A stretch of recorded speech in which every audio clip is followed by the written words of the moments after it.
People telling you the audio is messed up. Well, I saw it in the chat, and right when I looked over to him, he was like going, "Yeah, we got a problem."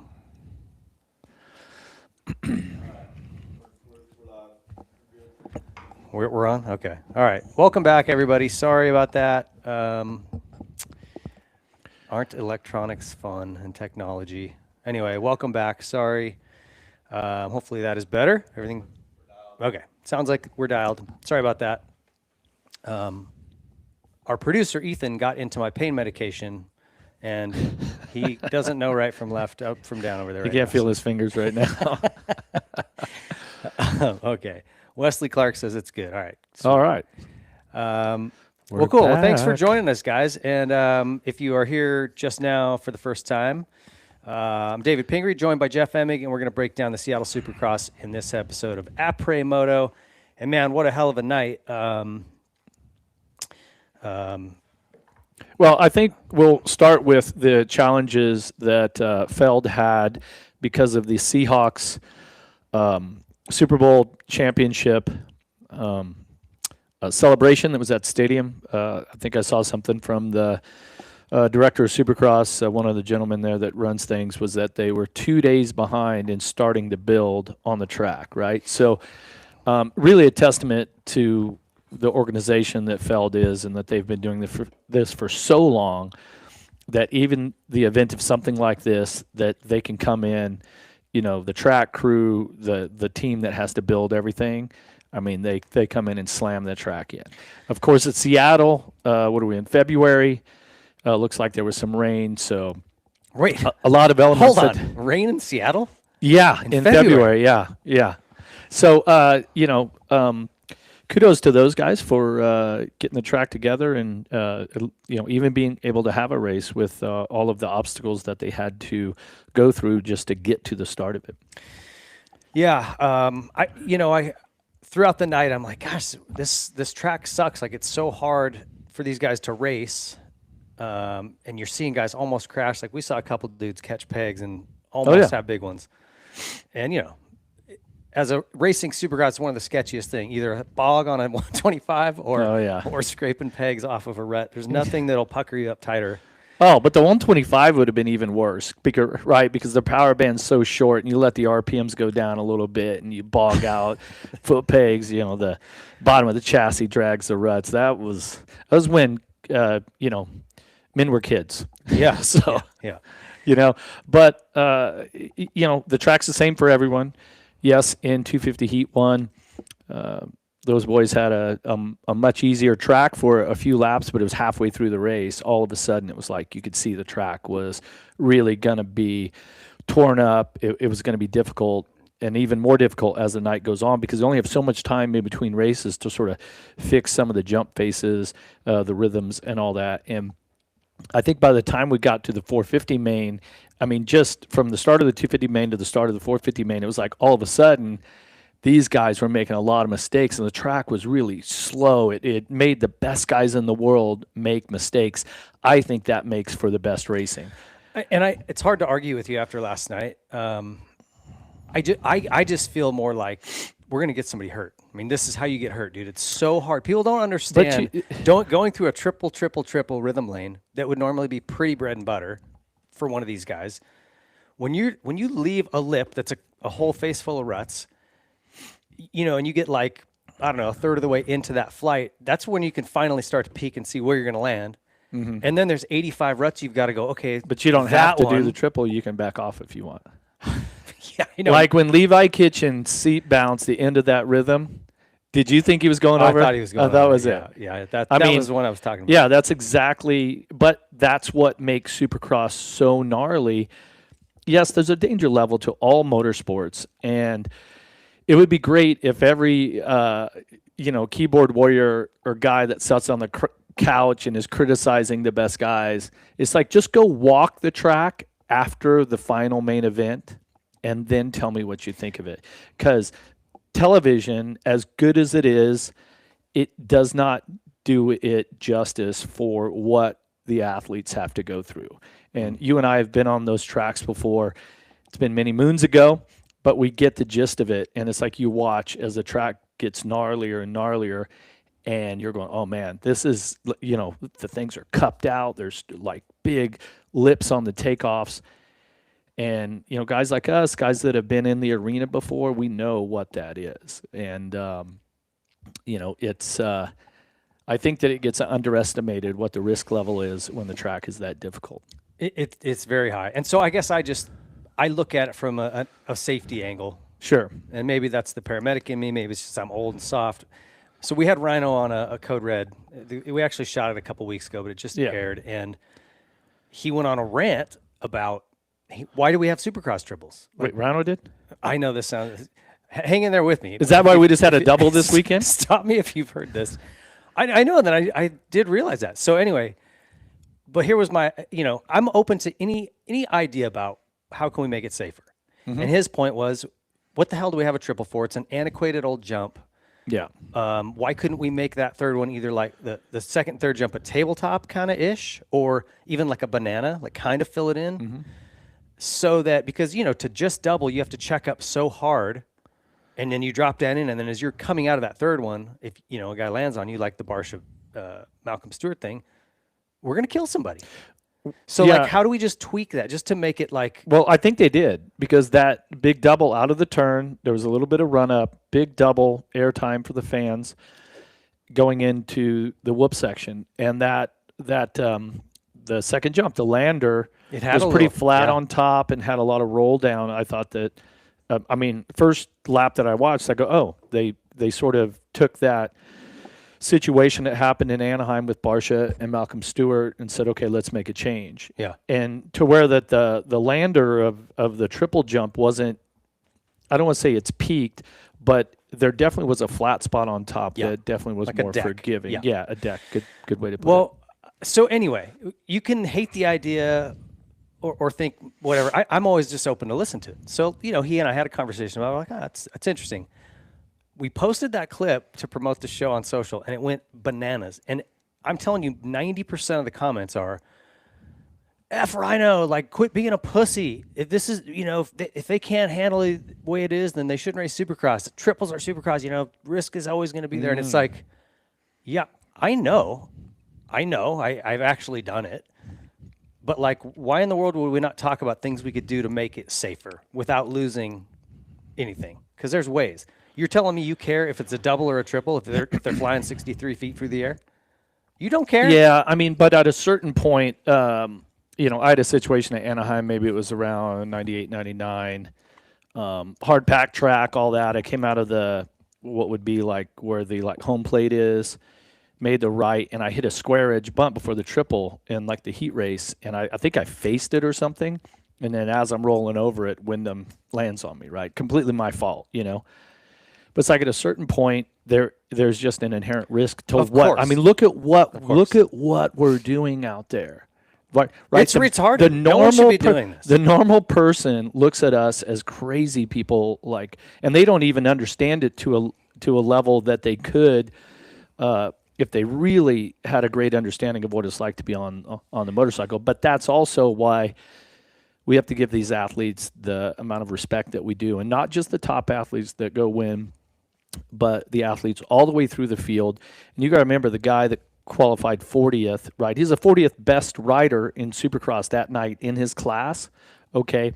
And, probably not going to make the main event, but it might even be more risk for those guys because they are maybe less skilled, experienced on equipment that's not as good.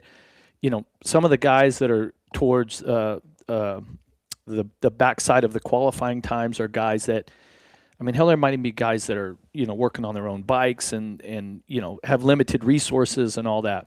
Yeah. So it's even more difficult for those guys. And sometimes I hear the fans and stuff, they kind of give those guys a lot of shit for not being as good as the best guys. But it's like, dude, they're out there still trying to live their dream too. And so let's don't overlook that. No, and it's super gnarly. I guess I was just surprised by the lack of empathy from fans of the sport.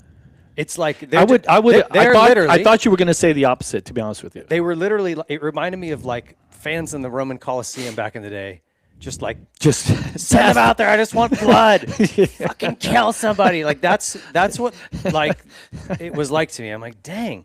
Yeah. You guys really don't care if these guys. We're gonna kill someone, dude. Hey, look, Rhino's one of the gnarliest dudes around, and if he's preaching safety about something, because normally, he's the guy going, "Oh, you just don't be a pussy."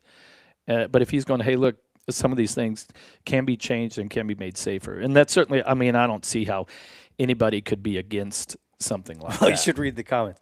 Anyway, enough of all that. Let's get into the weekend's racing because it was awesome. Eat Kami says Pink should have a fat bowl of Emigos. That would help with my knee pain, but no thank you for today. I need to focus a little bit. Let's start with this 250 class. Oh, I'm looking at I didn't realize these were the comments. Oh, yeah. Sorry. Here's all the comments here. So these guys, Sans Pure NZ said David Bailey said the same thing on Johnny Hopper's show after the Barsha Stewart crash.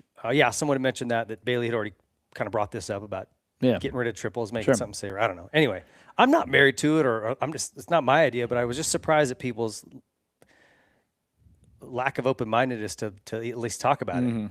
You know, they were just like, no, kill them all. Do you want to talk about the 250 race? Let's talk about the 250 class first. So this has really been pretty straightforward, the Hayden Deegan show, and we've been wondering when Levi Kitchen's gonna just get a start, keep it on two wheels, and show us the speed he's capable of, and we got it. And Ethan was there last night and said that place was so loud. Yeah. Like unbelievably loud. Maybe the loudest he's ever heard at a Supercross. So I think the fans really dug the local boy coming out and doing it. What did you get out of that main event? Well, the first thing was the fans were so loud that he was having trouble hearing the RPMs of his engine as he was going into the whoops. He went into the whoops one lap and he wasn't in the right gear. Right. And that's I mean, I've been there before having the hometown race at St. Louis in '96, and you just feel the energy from the crowd. And I thought that was going to propel him to the win. And but I put a lot of thought into this today, just after the race. Just I was doing my daily things and thinking about, well, what does it take, like in Supercross specifically, like what are these characteristics that each athlete has to have, right? And really, after all these years of racing and being in there, and that now afterwards being an analyst for over a decade, and now just a fan, for the most part, and you're watching what these young men are going through, and you're kind of feeling, okay, when I was at that point, where was I at with all this? And the number one thing is confidence. And in the new documentary that we have coming up, Moto 90s,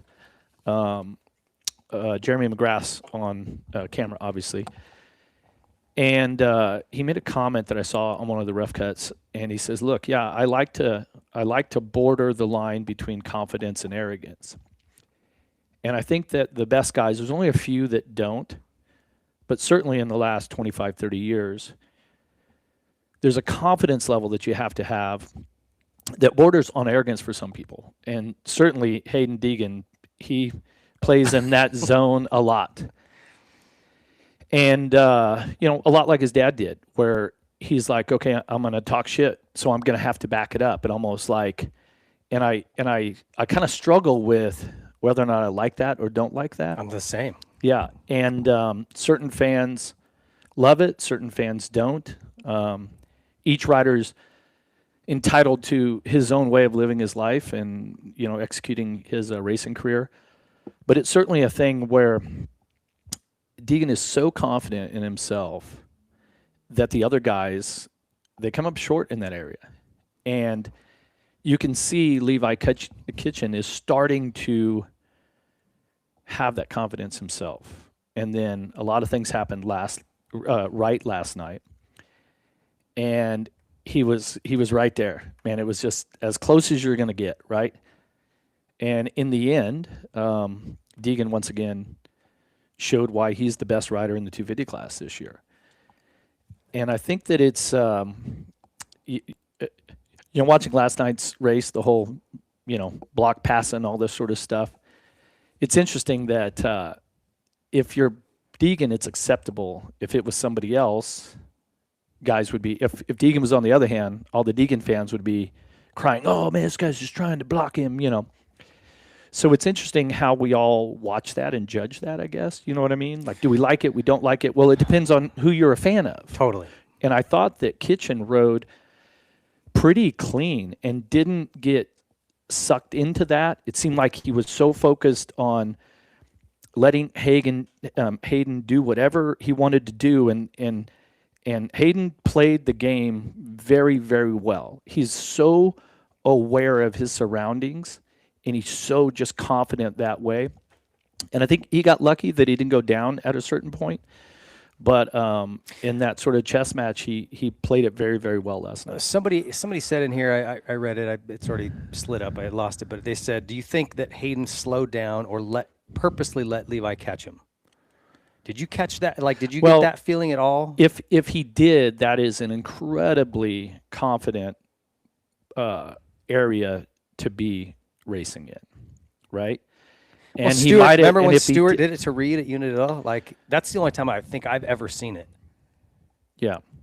Yeah, that's high level racing, and there's a lot of confidence there. So in the end, he pulled out that win. And at a certain point, I didn't think that he would. It's like, okay, let's see if he can come back. Once Levi was in the lead, it seemed like he did. The lappers, there's always things are happening really fast for the leader, and the guys that you're lapping. The reason they're getting lapped is because they're off the pace. I felt like he got held up a couple times, and it was just enough for Hayden to not lose the wheel or to lose belief that he could come back and still win this. And if it had been a couple more seconds, he might have been like, okay, shit, I'm going to have to settle for second tonight. But then those little things would happen, and he kept trying. He never gave up. Neither did Levi, and that's why we were treated to such a great main event. So here's the thing for me. And I think Levi did make a mistake. I think that's kind of there, but there was some lapper situation. Yeah, they both did. Both of the things happened, right? If Deegan just talked and then backed it up, you'd kind of it's kind of like Palmer. Sean Palmer is one of my good friends, and there was no one more arrogant than that guy, right? But it was entertaining because he wasn't a dick about how he won. He wouldn't take you out. He wasn't dirty. He was just really good. So he would talk crap to the max. Like, you've never seen anything like this guy. If you've never watched Palmer in his heyday, he'd wear a gold lame suit and a king's crown up to the podium and, be drinking out of this huge chalice and just say, these guys suck. Like, no one can even give me any competition. That was his kind of vibe. But when he would race, he was clean, where Hayden, even last night when he made that pass, it was exactly like what he did to Anstey at San Diego. Had the pass made clean, and instead he skids his wheel up and pauses for a second. Oh, yeah, I mean, gives him a little bit of attitude. You know exactly what he's trying to do, right? Yeah, so, there was a lot of that back and forth. I even heard some comments that were going back to, I think it was Pete Fox posted something, man, this is like Jeff Matasevich and Damon Bradshaw in like 1990. If you watch the ultimate block pass, slow the race down, race for the lead, it was 1990, premier class, which was 250s, yeah. Larry Ward and Jeff Matasevich. And they were pulling away from third while they were stopping in the turns, and they still pulled away. It's the most bizarre race that they were on such a different level than everybody else. But it was that type of deal, and I think that some people will criticize it. The fans obviously loved it, and I mean, it is what it is. We're talking about it right now. Yeah. You're right. And so this is the thing where I say, just like you have trouble with it. Like, when Hayden talks like that, I go, oh man, come on, man. Like, be a little more humble, have a little more, be a little more professional, right? That's not who he is. That's not who he is. And I have it's my hang up, right? Like, he doesn't need to be the way I think he should be. Yeah. So then I go, okay, it's entertainment. It's entertaining because you're watching, whether you hate him or you're a Hayden super fan. Yeah, you're watching. Like, what's this kid going to say? Is he going to take him out? Oh man, but Levi's getting closer, and I hope that he takes away some confidence from last night, and he's able to build on that, not make any mistakes and have any setbacks, because I do believe that he is fast enough and strong enough to win.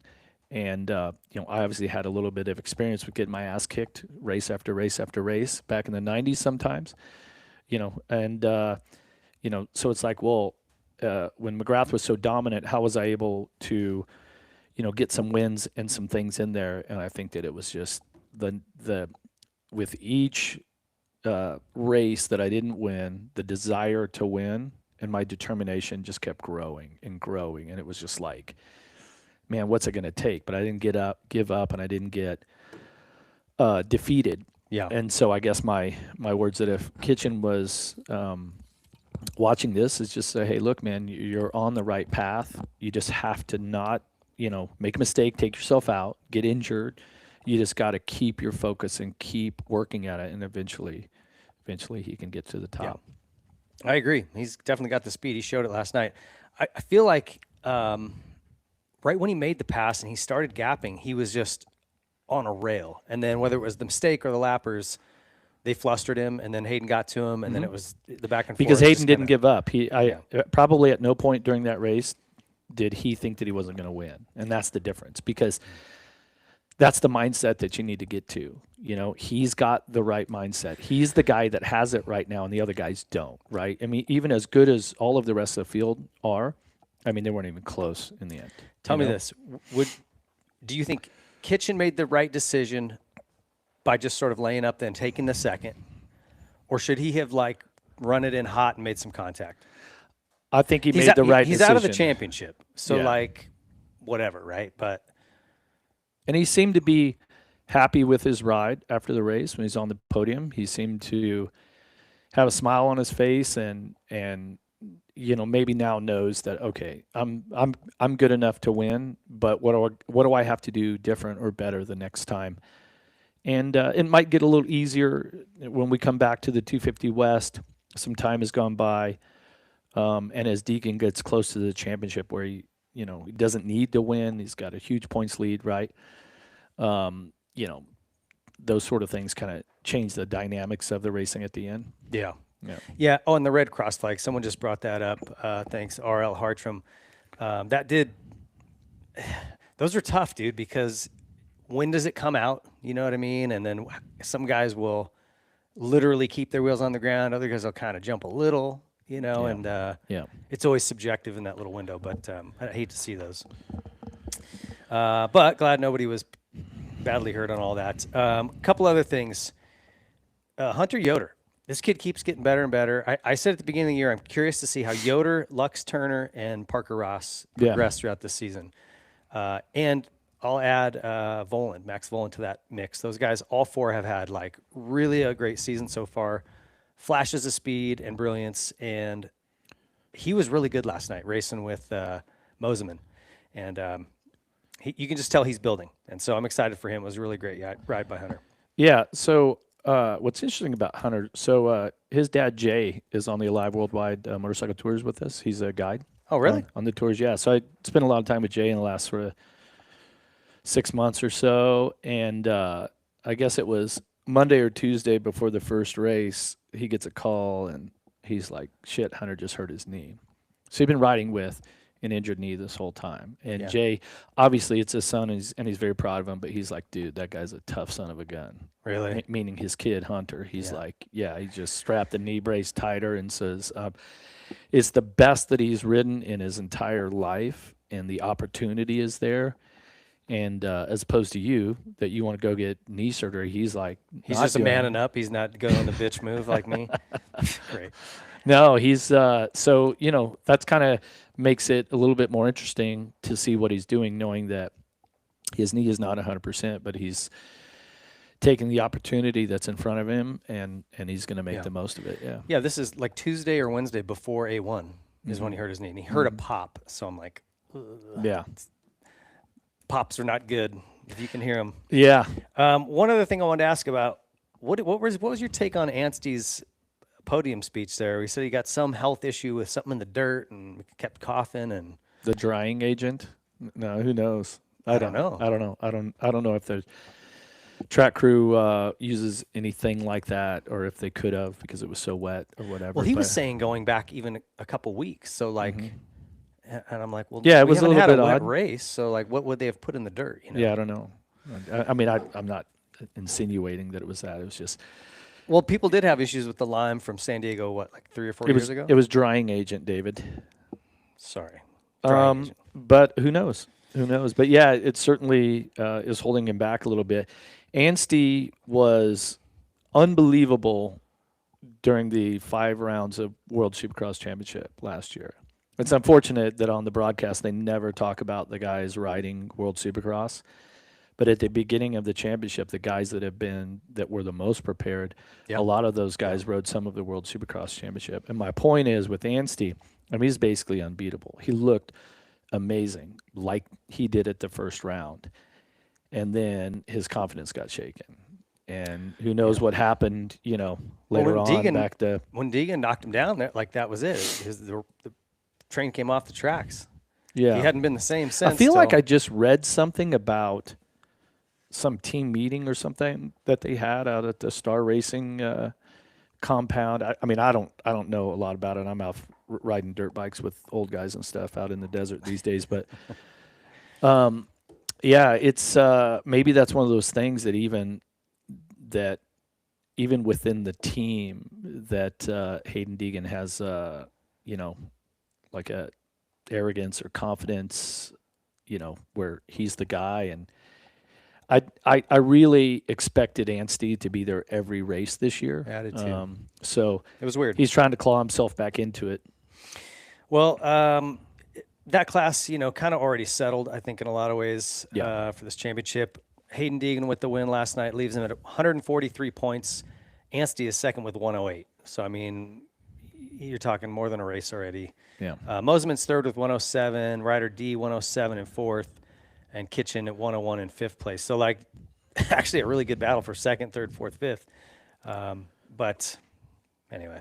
That's about all we got to say about that. Any questions out of here before we move on to the 450 class? No, I just think that, if Deegan is obviously going to move out of this class next year, I think it's going into 2027. I think it'd be really interesting, a good group there, because when you have that one guy that's just, he's kind of, that notch or two above, and then we go into next year and things could tighten up once again. Totally. I think the 250 class outdoors is going to be phenomenal for that very reason. The obvious favorite is out, so it'll be fun. Okay, so let's jump into the 450 class here, and we'll go through. So I do a fantasy Supercross with 2 different groups. So I do the Rocky Mountain, where you have to pick the top 5 plus a wild card. Last night, wild card was 12th.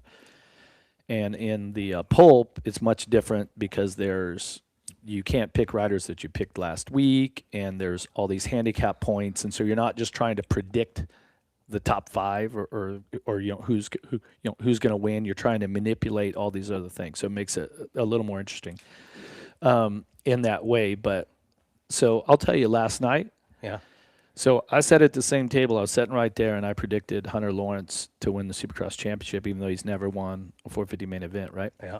So I expected him to win by now. And as we're going through the season, I was like, okay, I think now's the time. I'm finally going to go on the Rocky Mountain Fantasy. I went Hunter Lawrence, Cooper Webb, Tomac, Roczen, Chase Sexton. Oh, and I went McElrath for the 12th for the wild card.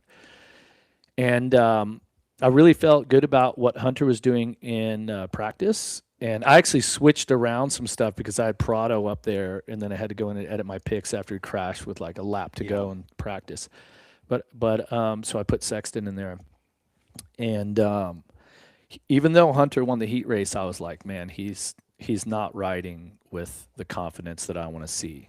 He won the heat, but I did not feel good about where he was at. And I know nothing about Hunter. I don't speak to him at all. This is purely me as a fan, analyst watching. So I was like, ooh, this might be a little bit tough for my picks. But I did. I was on the, what'd you say his name is? Paul Webb? Paul Webb. It's on our notes. I'm like, who the hell is Paul Webb? He goes, that's Cooper Webb's real name? And I said, no. So I felt good about my Cooper Webb pick in second. Tomac's been right there on the podium. Roczen, Sexton, 4th, 5th. So what do you think about my picks there? I mean, they would have been totally reasonable before the night. None of that's way outside of normal. It's just these tracks keep throwing guys off, and different things keep happening. I mean, let's talk about Prado, I guess, before we move on. Another fastest qualifier. 2 in a row, right? It's pretty impressive, dude. I mean, I kind of kept saying, hey, all you guys that are running your mouth about him better just pipe down, because you haven't. The guy won 4 world championships in a row. I'm sorry, Yeah. you don't do Wasn't that. he the same guy that didn't qualify for the Budds Creek National? Was it Budds Creek last year? He qualified out of the top 40, so he didn't make the. Yeah. And I'm not getting into the weeds about all that. He's made a massive transformation since then till now. Yeah, incredible. And so hopefully it's nothing bad. Yeah, he was doing some of this stuff when they were picking him up, I noticed, and right then I went, oh man, I was really hot on him, right? And then I was like, no, I'm going to edit my pick and take him you out. saw him go, oh, like, yeah, and then pull her out, and I was like, oh boy, not good. So hopefully heal up to him, and then also I haven't heard from Garrett Marchbanks either. Let me just shoot him a text right now and see if we can get an answer. I had Marchbanks in my Pulp MX. Also, I had him picked in my well, it's all about like points and handicaps and all this, but I had Malcolm Stewart, Marchbanks, Hunter Lawrence, and Justin Hill. I figured maybe Hill, like that's kind of his home area. Yeah, but it was a good pick. That would have been a good one. Well, we'll see if Garrett gets back to us, but hopefully he's okay. He was one of the guys that was down there. He says, yeah, I'm okay, just beat up. Okay, so nothing major. Good to hear. Heal up, Garrett. Hope you have a good week and come back firing again at Dallas. So last night, Eli Tomac with the win, Cooper Webb, Justin Cooper, Hunter, Chase, Malcolm in 6th. We'll talk about him. AP, Joey Savatgy, Ferrandis, Roczen. That's your top 10. Gosh, from the beginning, I mean, what was your thoughts on this 450 main event? I thought that right away it was evident that the track was super gnarly, and that as a fan, it's going to be great because it's going to take the best guys in the world, and they're going to make mistakes, right? And that always changes it up, just like Webb was leading when he went down, right? Mm-hmm. So here you took a guy that's the 3-time and reigning Supercross champion in the lead of the main event at a place that he's won. Well, he won the last 2 years. And like, this is his track. This is his style of track. And then he makes a mistake. And so to me, I'm glad it wasn't me, but it makes it interesting for the fan at home watching, right? And Tomac, the old dog, just keeps doing it. Was that 56 Premier Class main event wins now? Something like that. It's getting to 56. Anybody on here, if you've got the stat, I think that's what Wygant was saying on the show last night. But he's in such a good place. And, I mean, you kind of thought, okay, maybe the career is kind of cresting, and he's as good as he's ever been right now. And I guess I didn't expect that. Even as well as he rode in World Supercross, it looked like, man, he's on the new KTM, and they had some bugs to work out. But it's like, man, he's the best, as good as I've seen him at any time. And then last night, I think that his experience and his ability to ride the track in those situations, strength, fitness, all of those sort of things. But it's also at a point, too, where the contrast to me is Hunter Lawrence, that has the red plate. He still hasn't won a 450 main event, so he's in the right position as far as points goes. But, Tomac's got 55 wins behind him. So there's almost this interesting point, like, hey, if I don't win, you know what, I've already won 2 championships, 55 races. There's like a difference in the sort of the stress that's on you. Yeah. And how you ride. And I got to think that, I watched a little bit of the post-race stuff, and Hunter realized that, he made a mistake, a little too aggressive with Roczen. He certainly would have rode up into the top 3 because he's been super strong at the end. But there's a contrast there between somebody like, Tomac and Webb that have been there and done that, and now the points leader, he's got this like urgency, and he's got to win soon. He needs to get a win. I know. Well, here's the thing. He was going to finish 4th if he didn't pass Roczen, or you go for it. You both fall down, which is unfortunate, and he still got 4th, so he didn't lose anything. Now, could he have made a pass in the last lap? Well, maybe, but Kenny doesn't lay down. Kenny's not easy to pass. Yeah, he just won the race 4.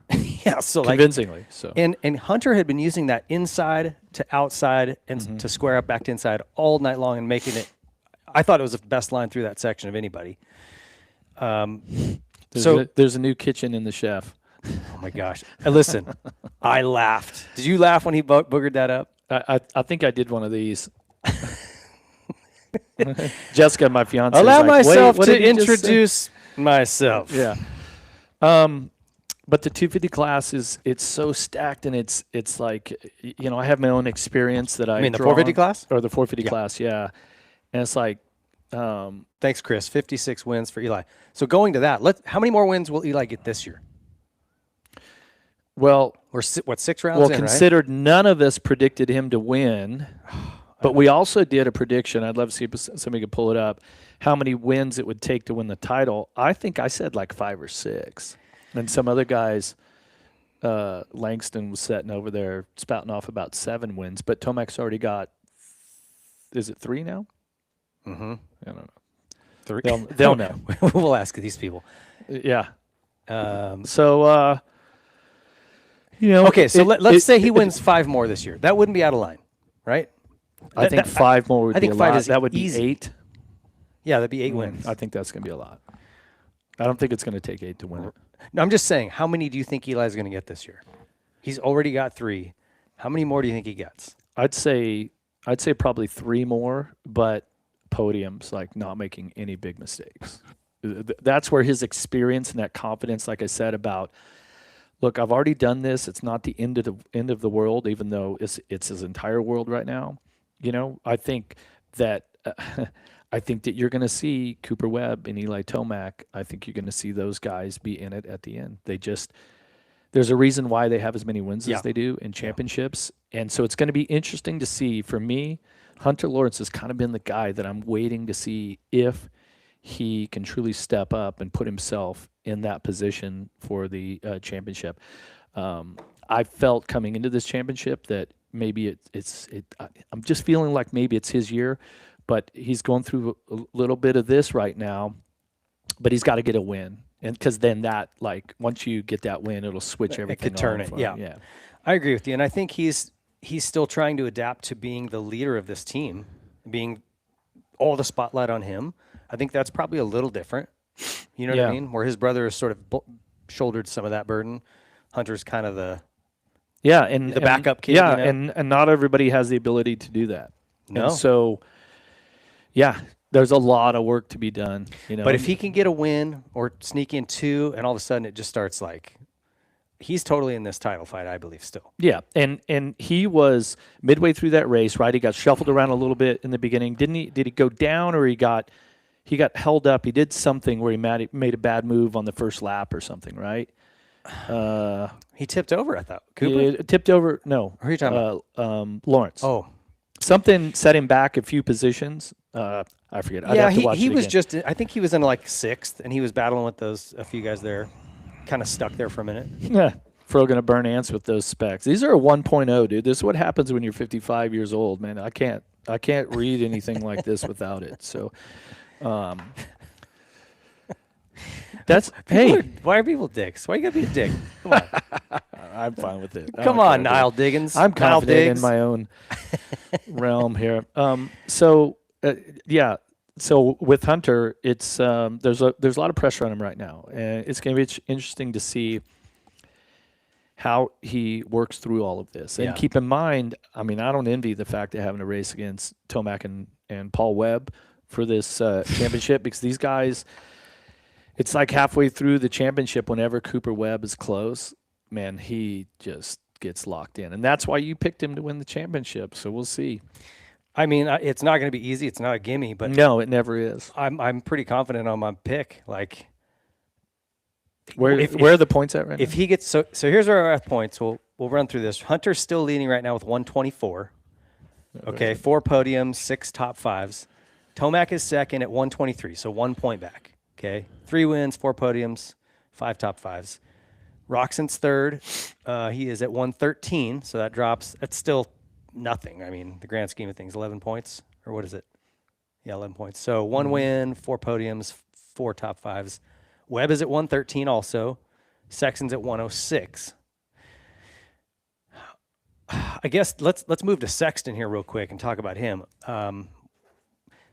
Give me your breakdown just sort of on his season so far and what you see happening with him. Well, it's very much the same thing that we've seen from him pretty much his entire career. Like I don't remember if it was a heat race or main, but he went down in a turn. That turn. Yeah. It's like it was like that was his. That's a Sexton. He owns that. He owns that move, whatever it is. Yeah. Whatever. And I honestly, Ricky Carmichael and I have talked about this before. It's like, dude, what happens? Like when he's like amazing, like does things so perfect. And sometimes he's like the fastest guy and he makes it look so easy. And then at other times he makes these little minimal mistakes or whatever it is that happens. And I can't really relate to it. I don't know what that is. And that's something that he has to fix. I mean, he's got to figure that out. Now, keep in mind, I was always really hard on Eli Tomac in the beginning part of his 450 career, where he was somewhat similar, and there was a race in St. Louis one year. He's riding Kawasaki, and he whooped everyone's ass. I mean, it might have been a 35-second lead or something crazy at the end, And he was a guy at the time that he wasn't really in the championship chase, and so without that pressure on him for the championship chase, all of a sudden I felt like he rode much different, and he certainly evolved and fixed those things that I was analyzing and actually criticizing, or questioning. And Eli has been able to come back and evolve and become a better racer than what he already was. Totally. And so Sexton has to do that too. He wins the race on the Cowie a couple of races ago. You're like, all right, they're good. And then you have other races where it's like, man, where's he at tonight? I've only seen him look comfortable a couple of times. Mm-hmm. The night he won, and then that one night at Anaheim, was it Anaheim 2? Mm-hmm. When he had that great ride after getting stuck, or was that San Diego? Whatever those two rides, he had two rides where they were really good.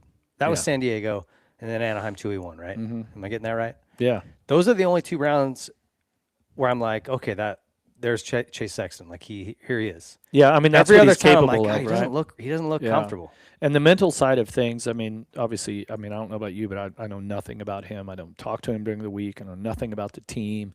It's just straight from the outside, just like the fans at home.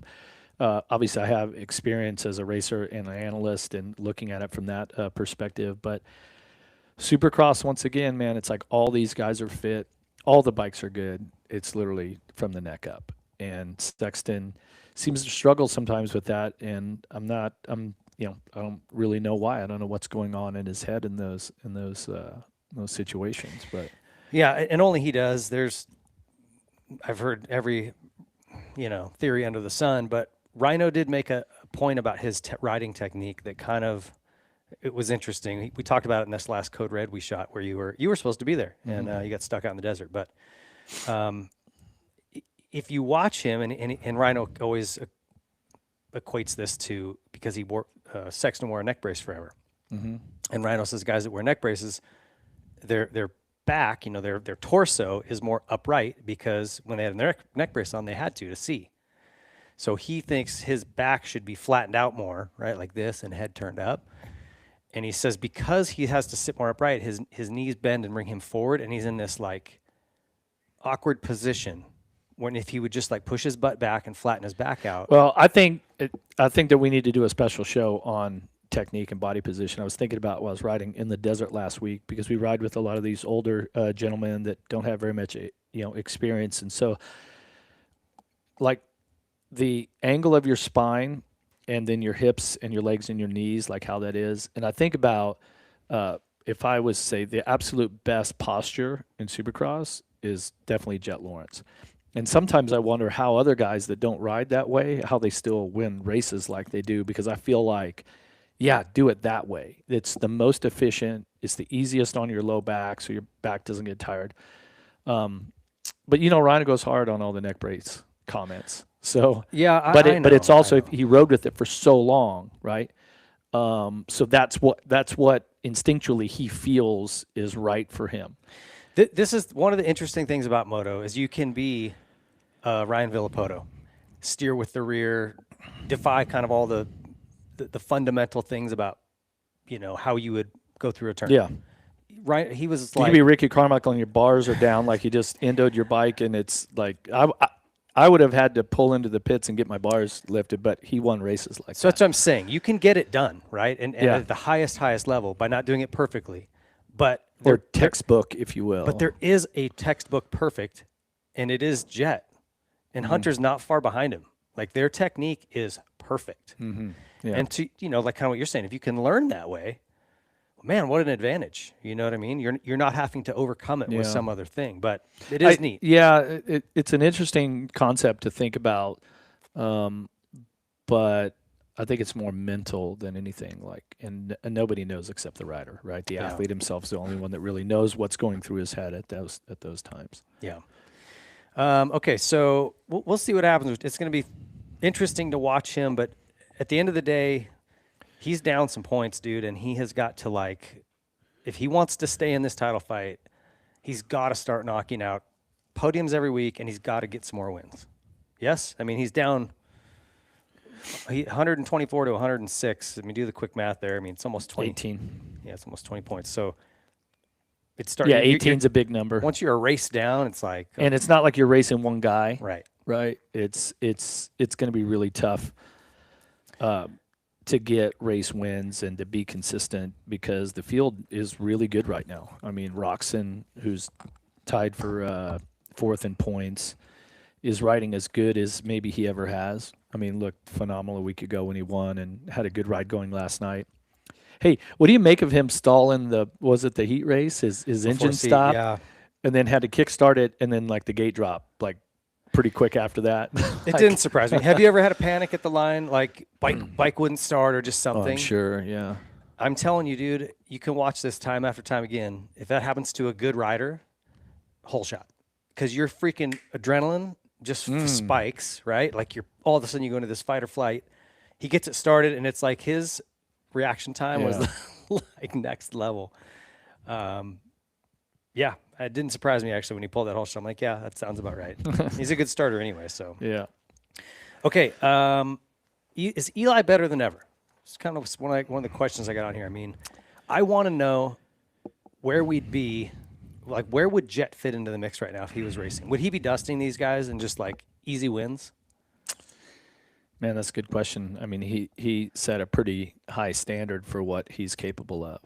So I mean, he's been stomping a mud hole in these guys' rear ends for 2 years now. Yeah. When he's healthy, why would we think that would stop? But it's like it's hard to imagine going much faster than these guys are going. Well, I think Eli is as good as he's ever been. To say that he's better than any of his championship years and things like that would be going out on a limb a little bit.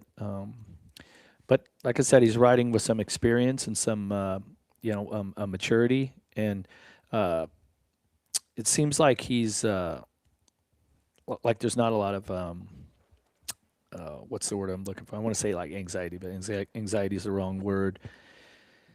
It seems like he's just in his zone. I get a first, I get a third, I'm fine. He did a great job at the race when he went down and he had to ride from behind. And that position was, what did he get? It wasn't great, right? What did he ride up to? The race that he went down off the start. Who, Eli? Yeah, he went down on first lap or start or something, right? Fifth? I'd have to look. I don't remember. I mean, he's had, let's see. He's had 5 top 5s. So there was one outside of the fifth, yeah. Yeah, so that must be it. So outside of fifth, but. Yeah, he's been impressive to me. And I think somebody mentioned right here, Niall Diggs said he was faster back in the day, but he's more consistent now. I think that's probably right. I mean, so would you say that look at him in his better now? Yes.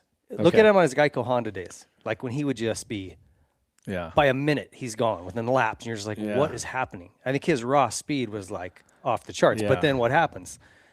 He tucks the front and blows his shoulder, both of his shoulders out. Yeah. So he's got the maturity and the experience, to your point, to like know when to unleash it and when to kind of rein it in. Like even last night, a younger guy, maybe like let's say Hayden Deegan was riding the 450 last night. Maybe he'd have pushed too hard and yard sold it, right? Like that's kind of a rookie move.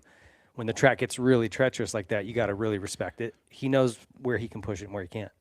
So I think better overall, yes, because of his experience. What did it make of Justin Cooper? He had a somewhat quiet third last night, but impressive ride because he had to ride up to that position. Justin Cooper to me is one of the most talented guys, like just flying under the radar, but he's missing something. Maybe it's just between the ears, to like take that final step. And I think he needs to get back to getting good starts and racing up front and getting comfortable there again, because he's had terrible starts all year. But that's a kid, I'm telling you, he's got the talent to be on the podium like every weekend. Yeah, he certainly rides that way. And that's what I was talking about earlier with the best Supercross riders ride with a confidence that borders on arrogance. You know, Ricky Johnson, like thrives on being in the moment. You know, Deegan certainly is the guy right now, more so than anybody, that just is like, he steps into the arena and he's just like, yes. Chad Reed was like that, loved it. James Stewart, you know? Yeah. And Justin Cooper's a pretty humble guy, you know, pretty quiet for the most part, you know. I don't know how he is in his daily life or whatever, but it's like, it's almost like he needs to take a playbook out of that. Like, bring RJ in and have RJ coach him for a couple weeks, you know? Yeah. I tell him, he's probably gets sick of me saying it, but every time I see him, I'm like, hey, dude, smile. Yeah. Like, you're living the dream right now, you know? Like, enjoy it, you know, a little bit. Like, it's time to work hard, but there's a time to, on the way, maybe on the way home on your private jet, crack a little champagne and be like, you know what? Yeah. I'm killing it. Yeah, I mean, that's what has been on my mind, just like, I guess this whole Supercross championship, but like since last night is, I was cleaning my Blackstone grill and all this, and I'm sitting there thinking about this the whole time. It was why it's like, I didn't even know that I was going to be doing this show. But is about what is that inner confidence that you have to have in yourself, and then you have to throw it out there. Like, you got to put your cards on the table, right, and play the game sometime. Yeah. And, you know, think about it. When, like, Cooper Webb, when he starts to find it, she's doing you start doing stuff like that, that's when you know, you're punching your chest out. You're oh, man, I got this, you know. And it's so hard to get to that place, you know. And it's like Lawrence,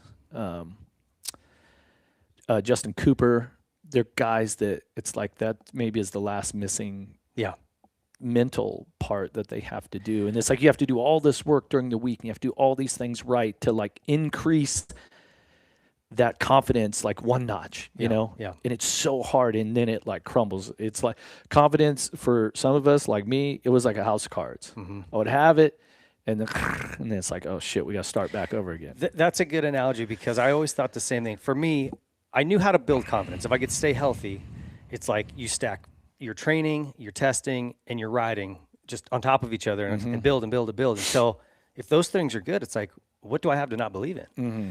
The problem was, one, injuries for me, because as soon as you get injured, it's like, everything falls back down to zero. Yeah. But it was like, okay, let's say I get to a place where I'm winning races. Then the next weekend I get a fifth, and it's like, oh, maybe that was maybe last week was the fluke, not the fifth. The fifth should have been the fluke because you were good enough to win last week, but then your mind is going, dude, you're a loser. Well, that was my hardest part, was keeping it. Keeping it. Multiple times throughout my career, I got there, and I would win a race, or I'm podium and knocking on the door for the win, and I'm like, okay, I got it, dude. I'm the man. I'm in this. And then I'd have a bad night. And all of a sudden, I'm like, oh, no, what am I doing? I shouldn't even be up there. So keeping that confidence, and I talk about it all the time with Reedy, like how he would get, we talked about it on the pre-show. That was always so impressive to me, is he would be having a crap season or have a crap couple of weekends, and you talk to him before the race thinking he's like, maybe you should shoot for a podium. He's like, screw that, I'm winning. It's like, oh, he would have a bad qualifying or heat race and then come out and nail the whole shot and win. And you're like, I mean, even some of the races that I called, from the broadcast, it's like, where the hell did this guy come from? Yeah. Right. And that's the trait that the best guys have. They just, even when. And you talk about flirting with that line. When he came over here, he was so cocky. I didn't like Chad because of that early on. But once you get to know him, and he was flirting with that line of like arrogance versus confidence. Yeah. And I think, getting back to the Deegan thing, is you don't have to like it, but because I don't want to like totally, be negative on him, but after last night, you certainly have to respect his abilities and his 100%. Desire to win. You don't have to like how he went about it, but you do have to respect that. And same thing, there were races where Chad, he wasn't the fan favorite, with certain groups, but you certainly had to respect what he could do on a motorcycle. Yeah. And even with Chad, and I've had conversations with him about this, it's like early in his career, he was very arrogant. But as time went on, this sport has a way of humbling you. Fro is stoned. No, I am not stoned. Jeez, come on now. I mean, if anyone, I got the pain meds on board. Yeah. It's just how I am. I'm old, dude. Fro has deep thoughts when cleaning the cast iron. I did. That's from Annihilate Your Buds. He's either a chef or a stoner. Went to cook little hibachi last night, some filet mignons for my fiance for Valentine's Day, and I hadn't used my Blackstone in a while. It was just like, it was a mess. It was a mess. It was a mess. I had to go through the whole process. All right. But we'll be having hibachi tonight, straight after I leave here. Triple Crown, 11th place in race, 4th overall. Yeah. 11th in it. So that was just, it was one of the races. Gotcha. I think the boys know how high the bar is. They're just going to go the other way. I don't know what that was about. Apparently the data showed the kill button, he's talking about Roczen's bike, was pushed by a ghost. They changed it out after the heat. So did he push it himself? Did he put his hand out or something? I don't know. Did you see him go what? I don't know. It could have just stalled. They'll stall once in a while. Yeah. Who knows? This is great. I really appreciate everybody on the comments here. We're going to take calls. Are we taking calls? Yeah, if you guys want to give a call in the phone number. If you're a member, you should have it in your emails. And if you're not a member, then you didn't get the email, and that's the reason why. If you like what we're doing here, you're going to continue to do, you need to become a member of Whiskey Throttle Media. What's the Whiskey club Throttle cost? Club. Just go to Whiskey Throttle Club. WhiskeyThrottleClub.com. It's $5 a month. It's easy. You get this show, you get hang time, you get Code Reds, which are going to go exclusively on the club site soon. Plus, all of our Elevate videos are in the club. Oh, nice. In the club membership. So we did some good work, though. We did some good work. Not everybody's seen that. Some of the riding videos that we did with Elevate, coaching. So for $5, I may even sign up. Why not? Yeah. Oh, and we got a ton of discount codes. GL laughs when I say it. Literally, you're going to make money because you might spend $5 a month. You're going to save. You get a 20% discount coupon for motorsport.com. Oh, right when you sign up. So there. You buy. All you got to do is spend $100. No, we got discounts on graphics, on anything you need. You'll save money. You're gonna make money. So $5, 20%. I can't do the math. I need to text my sister. Can I phone a friend? My sister's a math wizard. What do you have to spend with a 20% discount for it to equal $5? Somebody on here knows math better than we do, so they can hook us up. Froza legend. I remember him at Broomtauga. He was the only guy on 125 hitting this massive downhill triple. That was gnarly. Towards the pit, that downhill. It was a double, I think, though, wasn't it? I don't know. They had all kinds. There was little bumps and stuff out there that you would consider a triple, but Broom was one of my favorite races or racetracks. It was? Yeah, I love that place. I don't know. It's just I vibed with it, and it was the right time of year. It was at the end of the season. This is in the beginning of the season. That wasn't a good track for me typically. So. Oh, man. All right. If you guys got questions, let us have them. Let's keep moving here. Malcolm Stewart. Dude, hold on. Saw Fro many years ago at Ameristar Casino in St. Charles, Missouri, cousin's wedding, and he was drinking Patron and water. I was drinking Patron like water. It must have been. They told me it was water. After a bit, I didn't even know it. Yeah, well, it happens. Yeah, that's right. That's right. Yeah. Okay.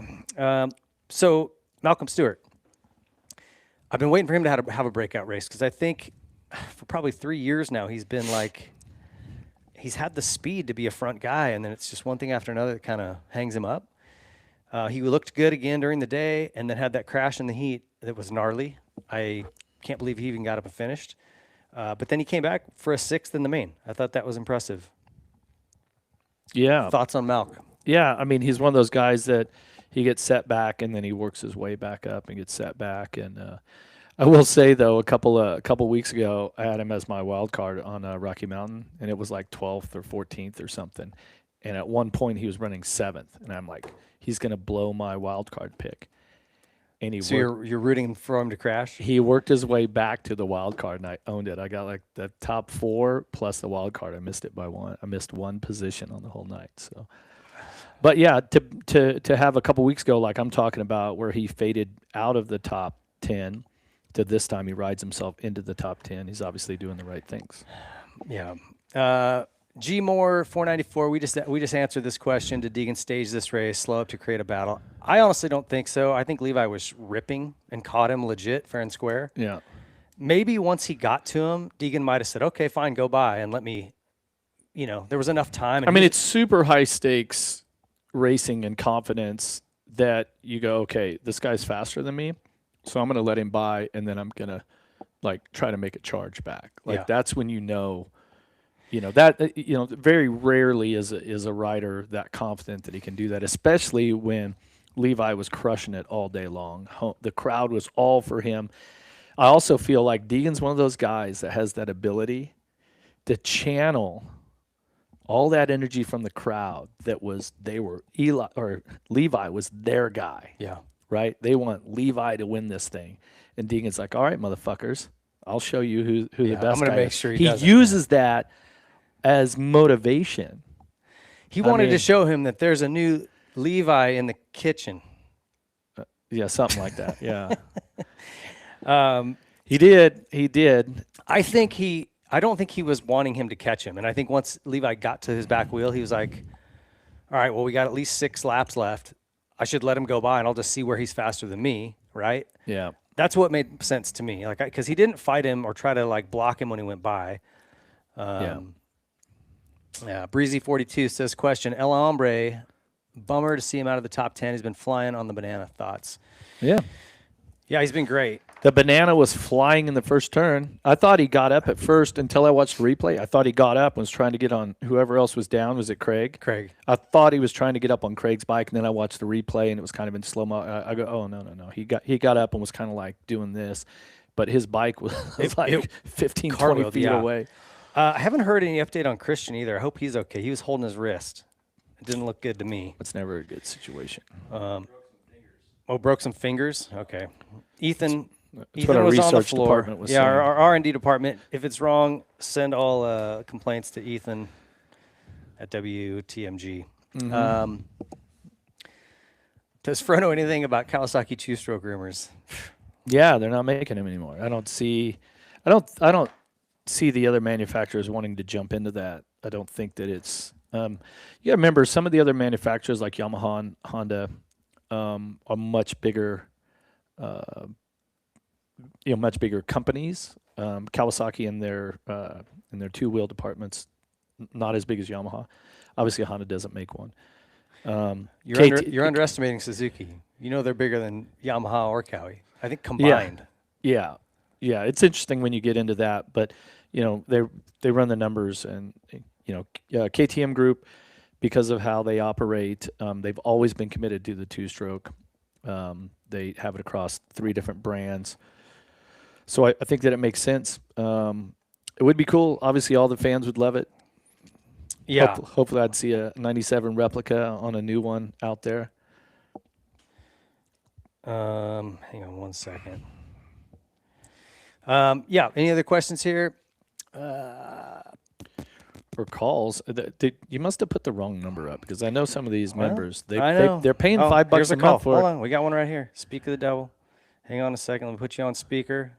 Our device is still failing us. So that's not speakerphone. Caller, go ahead. Hey, this is Damon. Damon, what's going on? Welcome to the show. Hey, man. So I had a question for you guys. I noticed that there's a good handful of dudes that have an intense whole race. They are Tomac being one of them, Deegan being one of them. And then there's dudes that they kind of fall off with 3 minutes left in the race. Do you think that they're not training as much, or do you think that it's a mindset thing? Tomac can just charge through the tired, and Deegan can just charge through the tired, That's a good question. Yeah, thanks, Damon. And I got a couple of things to say about it, and I'll let Fro jump in. I was looking at the results from last night, and now that we do it by the time, it used to always be 15 laps for the 125 class and 20 laps for the 250 class. Now they've gone to time. It's 15 plus 1 and 20 plus 1, right? 20 minutes plus 1. 20 minutes plus 1. So they did last night in the 450 class 24 laps.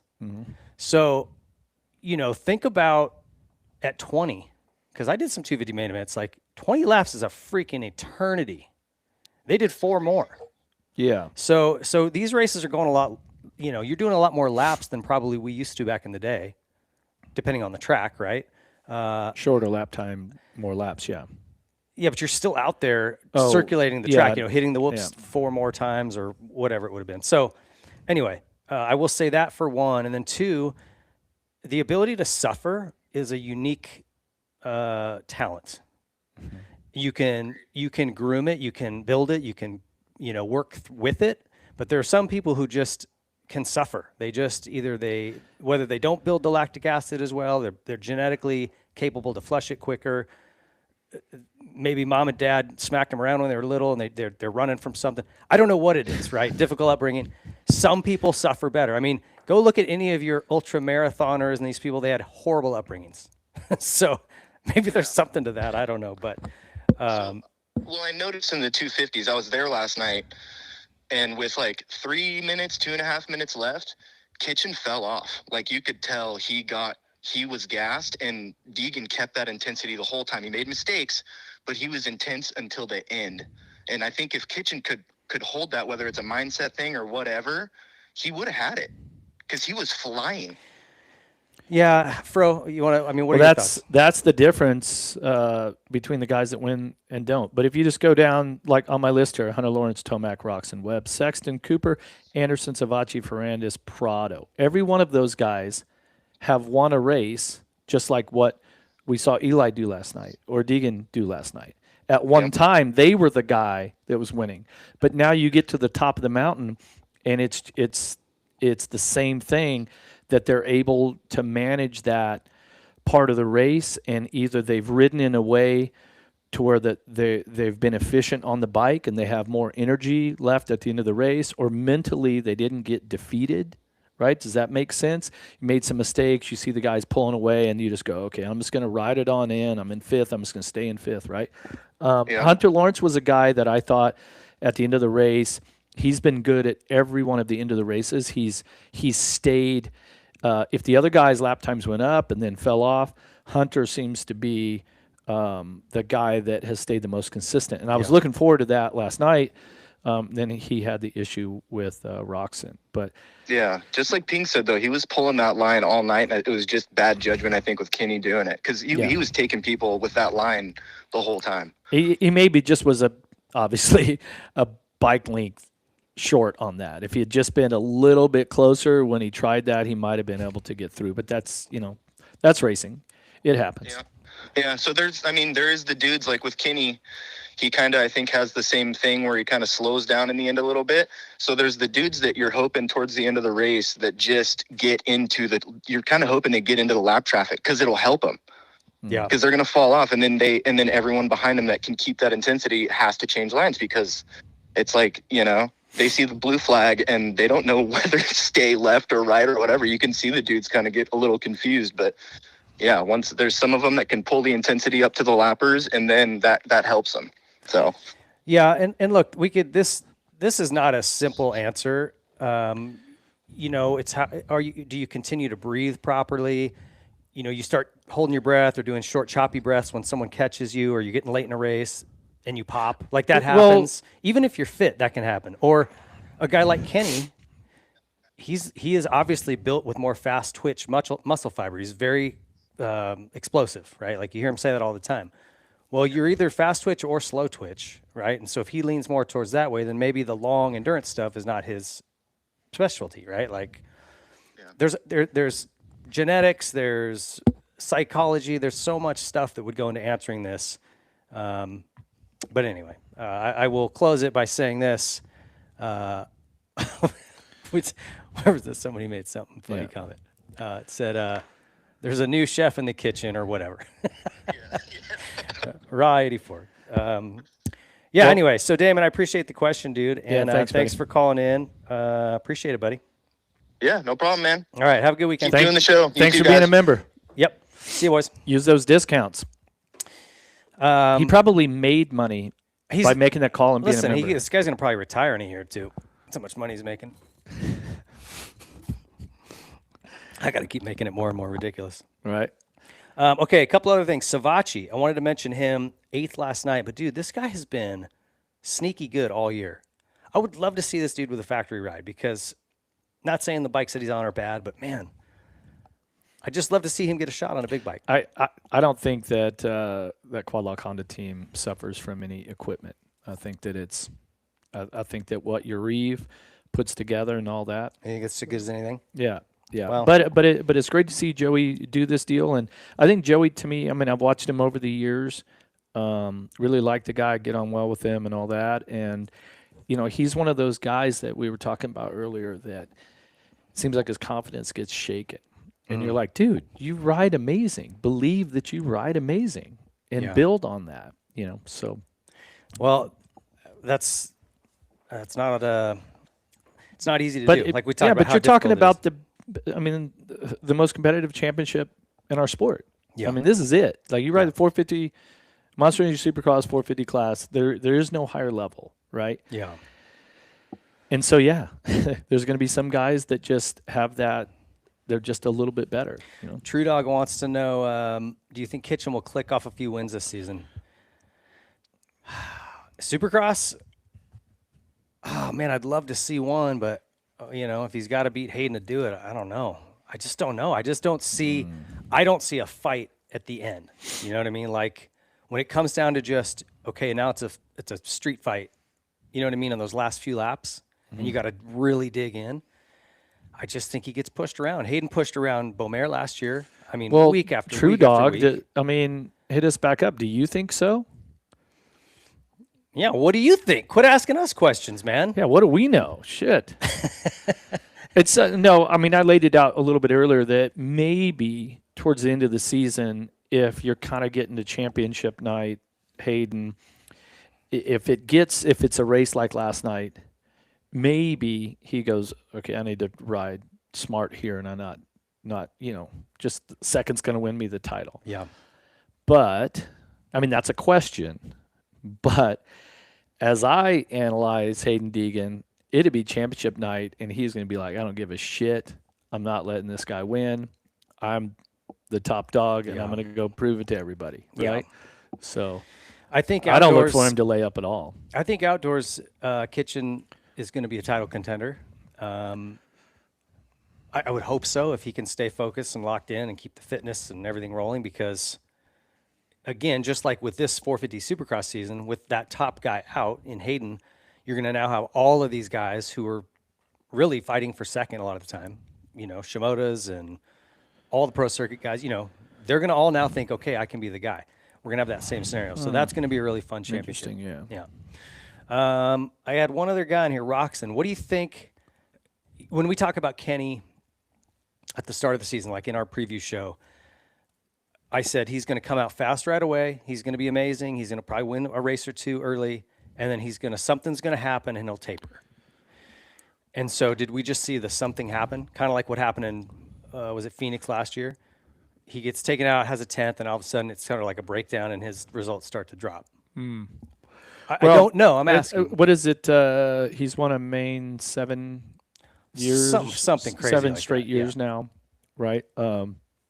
Is that sort of he wants to make sure that he wins a race a year, and then after that he's gonna I'm gonna ride in a safe zone. Like is it that night he was on and man things were clicking, so I did it. I don't know. He's an interesting character that way. He on certain nights will just be unbelievable, and other nights not. So I don't know. I guess we have to wait and see. Well, if you're looking historically, like I said, this is the pattern. Super, super good, and then just a fall off for whatever reason, right? Not a massive fall off, but he's not a threat to win races. He's a threat to get a third, fourth. So, so the motivation becomes the championship. So we said that he's 11 points behind. He's tied for third with Webb. 10 points behind Tomac, 11 behind Hunter Lawrence. He's still very in it. It's not very, like he's out. Very, very in it. So that would be the question: is where's he at in his mind? Like, where is he? Is he like, oh, I just wanted to win a race and now I'm gonna, play it safe, or does he have the belief, because he's never won this championship? He's won plenty of other championships, right? And is he thinking at age whatever he is right now, like, you know what? My bike's amazing. I'm as fit as I've ever been. I've already won a race. I can do it again. So we'll see the middle part of the championship, right, where you get through to Daytona and all that.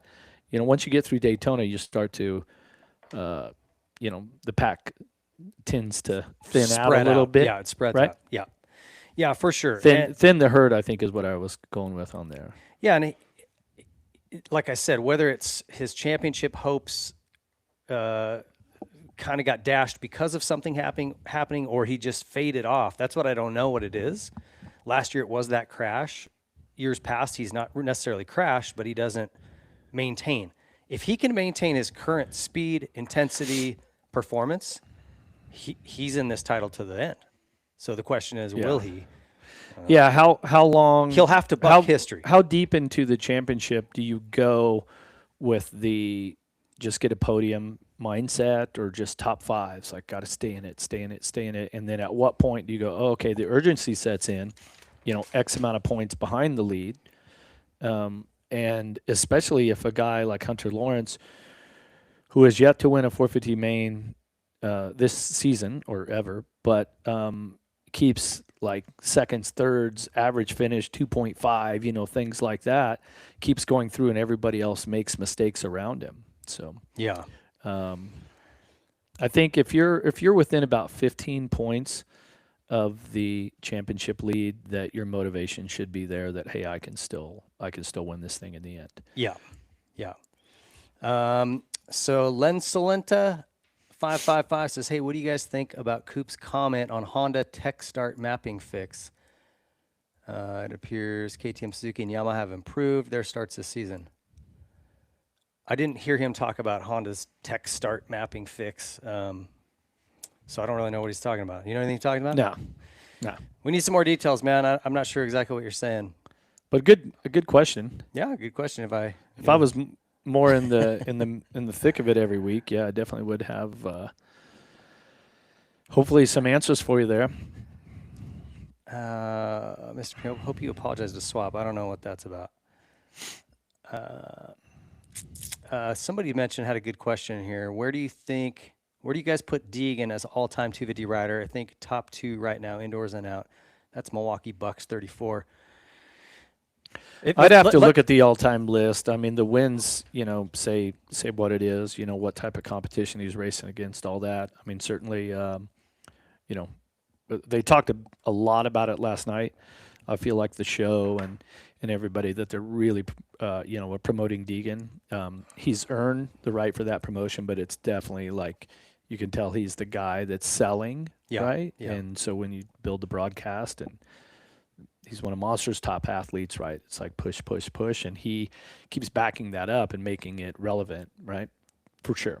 Totally. I mean, I think he's earned that. Yeah, like you said, you'd have to look at how many race wins does he have, how many titles for how many years, but he's certainly up there with the most elite 125 guys, right? So when last fall, when there was talk of Hayden Deegan possibly going to ride a 450 in Monster Energy Supercross this season, right? I was like, dude, why is he he still hasn't mastered it. I expected Hayden to do last year what he's doing this year. Right. And when he didn't, I was like, he's just not mature enough. He's not ready.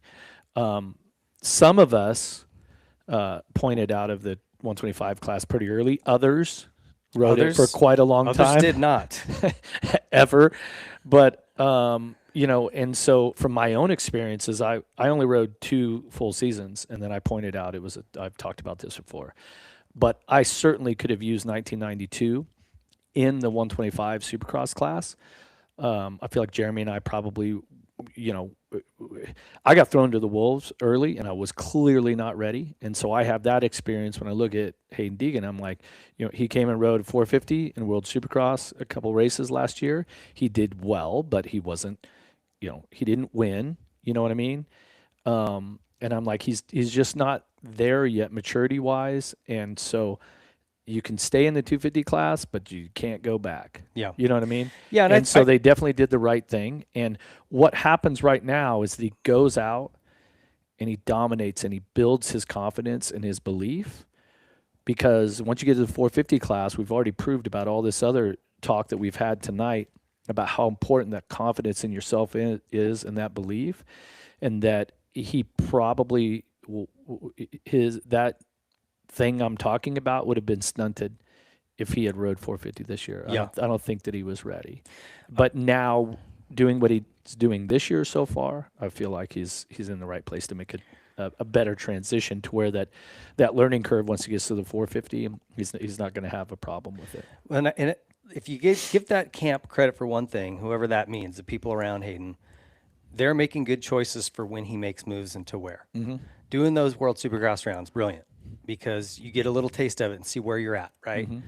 But I think they knew, even after last year, like you said, he didn't dominate that series. No. And so they knew, okay, we need to still get better here. Outdoors, no problem. Like, I got outdoors covered, right? So stay in for one more year of 250 Supercross, then move up on the 450 outdoors. They're making really good choices along the way for him or with him, however you want to say it. So you got to give them that credit. There was a question here I thought was interesting. It said 2 more wins for Deegan, and he's the all-time winner, I think. The all-time DVS winner. No 125s. Okay, yeah. Something about the apparently insulated where's it at? Oh, apparently Paul, Cooper Webb, insinuated Star has a former Honda ECU guru to give them the magic button. That's from Annihilate Your Buds. Also, I haven't heard anything about that. They did mention that they did a bunch of starts last week. I don't know if you caught that, and made some improvements. And both of those guys got decent starts. So maybe there's something to that. I don't know. I don't know the specifics. I try to stay out of the weeds and all that BS. That's a good vital thread. Go on there and let all the brain trust get after it. Get you the answers. Still looking for another call from you members. You're paying for this. Take advantage of it. Deegan is sensational. I think comparing him to Villapoto is accurate. All right. J. Coop can't hear you. He's in airplane mode. You're probably right. Moto man. No, you're wrong, actually. He flew home last night on that PJ. He woke up this morning in his bed. Let's see. What else we got? Who the F cares? Great question. I also think Kitchen will be much more of a threat on a 450. That's true, dog. He's taller. I don't think that's the end all, but you know when we talk about technique, like Kitchen is a guy to me who's just does a lot of things wrong. He's so like arched over and rounded and elbows down. I'm like, watch how arched his back is. He's like old Johnny O style. Yeah. And elbows are down all the time. Yeah, I'm a big fan of the technique with that, and I know it's not exactly the same as riding Monster Energy Supercross, but when we coach the guys on the Live Worldwide Tour, I do a lot of coaching, 40, 60-year-old guys, very little experience, if any, on dirt bikes. And so I put a lot of thought into how I sit on the bike, what my posture is when I'm standing, what my posture is. And I know I've kind of always ridden with a bit of a flat back. I kind of rode a little bit erect, if you will. I had to. You had to. But so we'll allow it. Straight, and like these things. And I put a lot of thought into like Rhino says, like the hip thing and like my low back, that if I ride in a certain way where my low back is straighter and there's not as much fatigue. And that's why, like, I have what I feel on the motorcycle, and then you watch other guys, and I'm like, how the hell are they doing that? Because I could say that's wrong, but that's their way of riding. And so, yes, when we coach certain things or we do the Elevate videos, if I was to coach somebody, a young rider, even the guys on tour, right? Okay, this is what I want to coach. But who's to say that these other guys that are successful, that they're doing it wrong? Yeah. Well, I guess Pingree is. Well, listen. I guess you are. I don't know. Hey, whatever gets it done, right? It's like no neck brace. Well, Villapoto wore a neck brace the whole time. Most of the time. Yeah. That's what I'm saying. So There's no Dungy right. was like very robotic. He takes off his neck brace. All of a sudden, he was a new guy. Yeah. You know, and you could get coaches like Rano who are extremely experienced, say this or that. He's got the mechanics down. He's obviously put a lot of thought into this. Whether it's the knee brace issue, should you have knee braces, no knee braces? I won a lot of races wearing knee braces, you know, and now there seems to be this trend where people, oh, these knee braces are restrictive. And it's like, personally, I want a knee brace on, when I ride.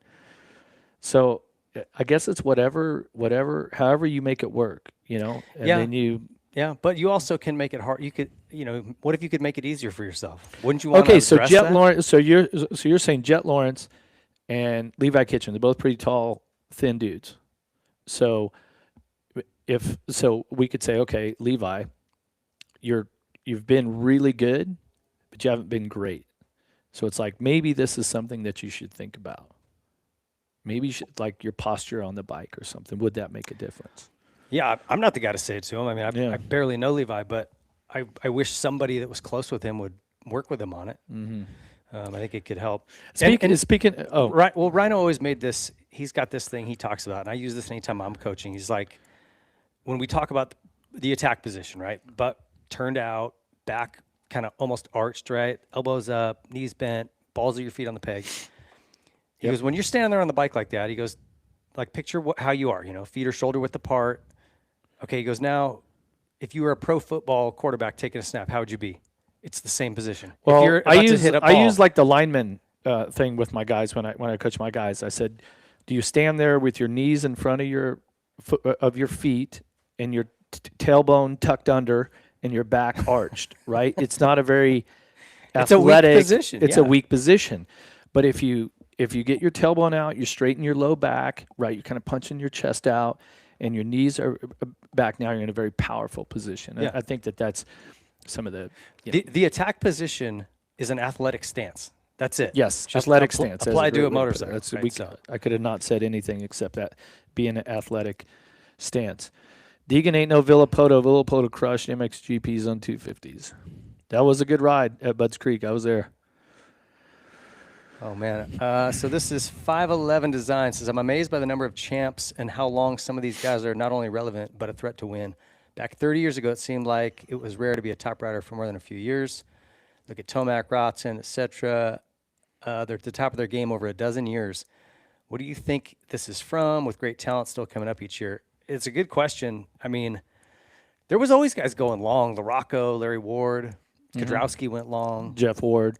Went long. I think there's a big difference in the knowledge and the expectations for how the guys train and the level. I mean, back in the early 90s, you get back to the guys that are 12th, 15th, right? They're having a good time on tour. You know what I mean? Yeah.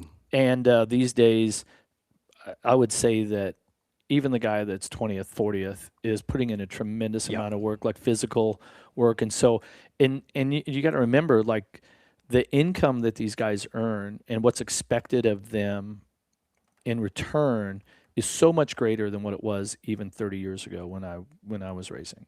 And so there's a lot of incentive now to be a professional athlete and to do this work, and the knowledge that is there through all the race teams, the training compounds, the trainers, and everybody that are around, and sort of the level. I would say that the guy that's in 20th last night, you go back 30 years, the guy that got 20th or 22nd in the main, last in the main, that they were not. They didn't have the same work level and the same dedication. 100%. We have factory riders. And maybe they didn't. I mean, 20th in the main in my day would have been a privateer. For sure. So that guy's like, I don't have time to train. I got to wash my bike, change the tires, Yeah. So it's all the way through the field, the level of commitment and the physical training and all that, I think, is greater now than what it's ever been. I don't think that you can compare the decades. Hell, in the 70s, guys are smoking cigarettes on the line. You know what I mean? We're a long ways from that. Hey, we got a question here, but I don't know what it is. DS111. What question do you ask? You just said hammocker. I didn't see a question, though. post it up again. Who's going to win East? Ooh. Oh, it's a good question. We don't have a list of the guys. You never know in the 250 class who's hurt. This is not more hurt, of a race breakdown from what we just saw. But I guess if we got to look back East, you got to look at. God dang it! I haven't even peeked at who's even racing. You got to think that Seth Hamaker is he's Seth coming back with a vengeance this year. Yeah, I was so I know him a little bit. I really like the guy and all that. Very humble individual, all that. But man, it was like his season, and he fought so hard for it. And that was a hell of a final race for those guys. That was really interesting. Were you okay with the shenanigans that went down? Man, Ricky Carmichael and I are on the same page when it comes to it. It's like if you go to take somebody out and you both go down, you went too far. That's on you, right? And it was RJ, right? RJ came in and slid through home plane at about 80 miles an hour. Yeah, and consequently RJ didn't win the title either, right? And but he worked for the company of the guy who did. You know what I mean? I don't. There's no Did you way. see what Beaumaire did to him? And you're telling me Beaumaire didn't have some orders? Come on. Beaumaire pushed him off the track, dude. Almost killed him. Yeah, well, that's the immaturity of 250 riders. But Juju has nothing to.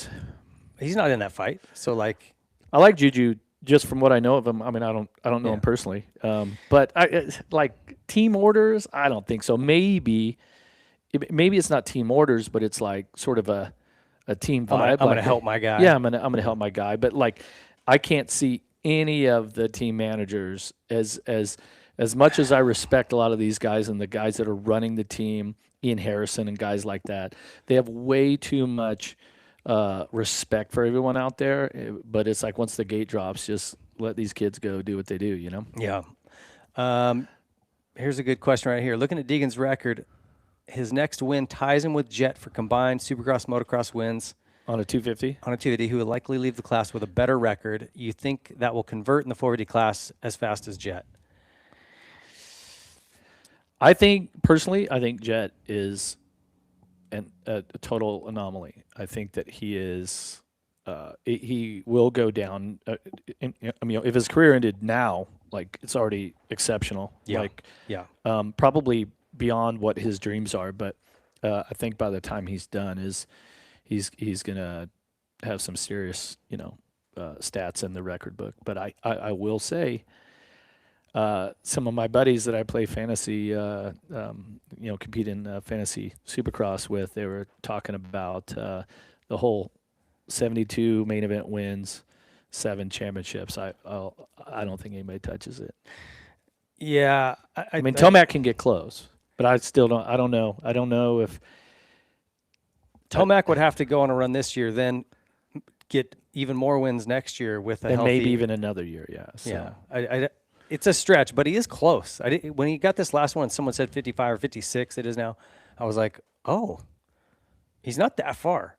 Not that far. I don't know. I mean, Deegan obviously has been exceptional his entire career, even back into being an amateur racer. And I will say that his family they literally have done everything that they could do that I know of, and I hear these stories and this, that. He trained with Rhino on a Supercross track when he was riding like 60s or something, right? So he should be as good as he is. A lot of young racers have been given a lot and not done something with it. And Hayden has done everything that he's expected to do with it and still has this incredible vigor and determination that is really, exciting for everyone. But, I mean, he's had the best of everything all the way through. Yeah. But he's actually done something with it, because you and I have been around long enough where we've seen riders that were unbelievable and they have the best equipment, the best rides, but they didn't want it, or they thought they were there. And they thought that, this is going to come easy. And it seems like he thrives on the difficulty of it. And like I said, I don't have any, talk to any of them at that team or the family or anything, but he he's been given everything and he's doing something with it. So it's pretty cool. Here's a question I have that I think is interesting when we talk about him moving up is I think because he's coming in the outdoors. Jett's not coming in, he's coming in off an injury, so he's not going to be like at his peak, right? He's going to have to get back used to racing again. Well, you have to conceptually, yeah. Carmichael missed a whole Supercross season and whooped everybody's ass. I'm just saying. I think Deegan comes out outdoors and is competitive. I think he's on the box. I think he wins some races. Probably has some crashes. I think when it goes to Supercross 2027, he's going to have that'll be his rookie moments. Because like we've said, he's just not as polished in Supercross as he is comfortable outdoors. And I think he can translate that outdoors. He seems to be pretty damn polished right now. He's shining. It's a different story though. Oh, and here's the thing. From the time he was on mini bikes and Jamie's building him these rocket ship, 50s, 60s, 85s, whatever, he's had like the very best equipment. Even at Star Yamaha, this bike, say what you want, it's an advantage. It's faster than any other motorcycle on that gate. Hell, of the top 10, I think 8 of them were Yamahas. And this show is not sponsored by Yamaha. I'm just saying, it's just a fact. They have a patented engine design that, it's just really good. Sorry. Yeah, you got Ryder D, Kitchen McAdoo. Everyone else is on a Yamaha. Yeah. Oh, Carson and 10. Anyway, it's a lot of Yamahas is my point. When he goes to the 450, yeah, the Yamaha 450 is good, but it isn't an advantage anymore, right? Like everyone has enough horsepower.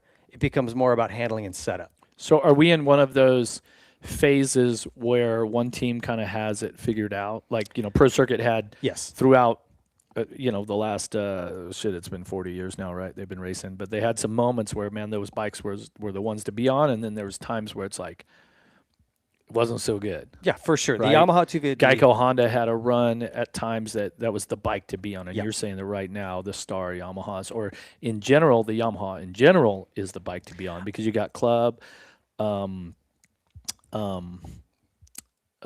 Bar X, Toyota Redlands guys. Yeah, Toyota Redlands. I was trying to put all the sponsors together to get it right. They're all competitive bikes. Star has probably got the extra. Well, did they have sauce, the special ECU setting?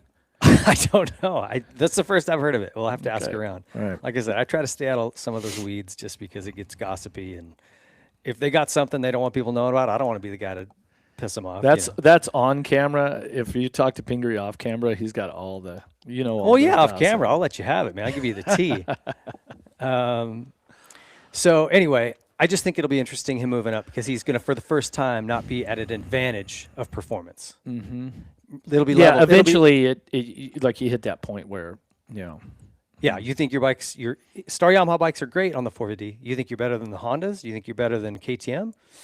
I think it's all inches at that point, right? And setup and how you get comfortable with your setup. Yeah. I predict that Jett comes back into firing pro motocross. Yeah, as good as he's ever been. So you don't think Hayden can hold his jock? Well, it's not just Hayden either, right? You've got all these other guys. The one thing I will say is that what we've kind of seen is that when the guy wins the Supercross title, he kind of exhales, is like, oh shit, because the Monster Energy Supercross title is such a grueling 17 races. And especially when it's a guy like Cooper Webb, he just throws everything into it. And it's like, dude, wait, I got to go race motocross next week? Like, I promise you, if Cooper wins this title, he breaks a finger the next weekend. Yeah, just all of a sudden something's wrong, right? Yeah. I got Epstein Bar, guys. I'll be on my boat. Yeah. And I don't blame him. Yeah. I don't blame him, to be real honest with you. Come back the last few, get your feet wet, get some more points for the playoffs. Well, it'd be interesting to see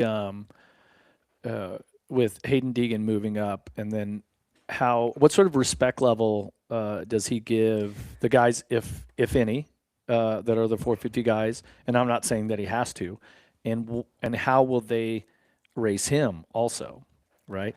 So it's like you're jumping into a whole new pond.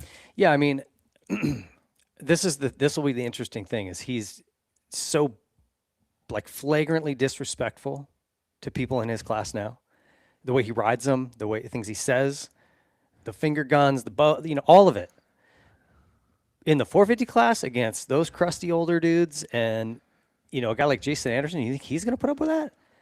I mean, yeah, okay. yeah, that's a good point. Okay. Jason Anderson would be a really good. He will end his career to take you out if that's what it takes. Yeah. You know what I mean? If you piss him off. So, I just am like, I'm here for it. I'm ready to see it, but I don't know. All right, let's see if we got any more questions before we call this. Do you think Tomac will retire if he wins a championship this year? Do you think Tomac would retire if he won the title this year? Yes. You do? Maybe. Because he was talking about last time. There was like a sense of that. So, I don't know, but he's been reinvigorated, right? You get a little bit of time off with an injury.